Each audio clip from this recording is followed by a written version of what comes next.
Hallo und herzlich willkommen zum Heidemacker. Heute zum Thema Brennholz.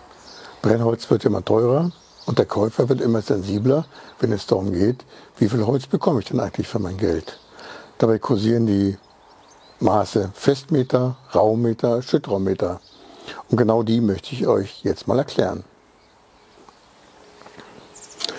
Ein Festmeter Holz wären ein Würfel mit 1 Meter Breite, 1 Meter Höhe und 1 Meter Tiefe, reines Holz. Das ist ein Festmeter. Der wird normalerweise im Wald von den Forstbetrieben so berechnet, dass man die Stammdurchmesser nimmt und das entsprechend mit der Länge mal nimmt, dann kriegt man halt den Festmeter reines Holz. Im Gegensatz zum Festmeter ist der Raumeter anders berechnet. Der Raumeter ist normalerweise das, was man so beim Waldspaziergang am Wegesrand liegen sieht. Das sind die Stämme mit entsprechend Luft dazwischen. Man geht davon aus, dass ungefähr 40% Luft zwischen den Stämmen ist, sodass sich dann ein Faktor von 1,4 gibt. Also die Stammware am Wegesrand oder lose geschichtetes Holz, das bezeichnet man als Raumeter. Nehmen wir jetzt mal den Schüttraumeter Holz. Der Schüttraumeter Holz bezeichnet Holz, das nicht gestapelt, also lose hingelegt worden ist oder lose aufgeworfen ist. Das vereinfacht natürlich die Sache maschinell, man braucht nicht extra zu stapeln.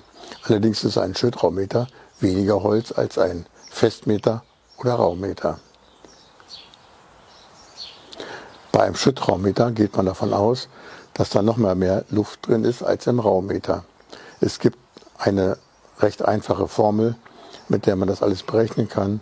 Also ein Festmeter mal 1,4 sind die Raumeter und ein Raumeter mal 1,4 ergibt den Schüttraumeter.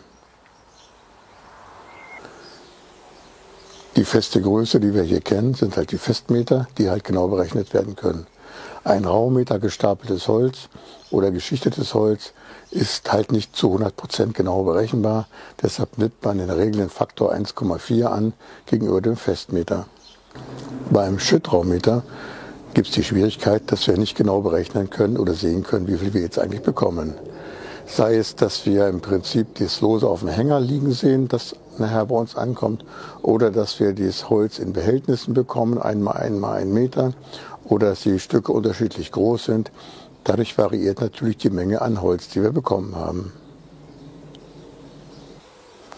Auch beim gestapelten Holz kann ich nicht hundertprozentig genau sagen, wie viel Holz das nachher war, denn ich habe ja beim Zusägen und beim Spalten natürlich immer Verluste.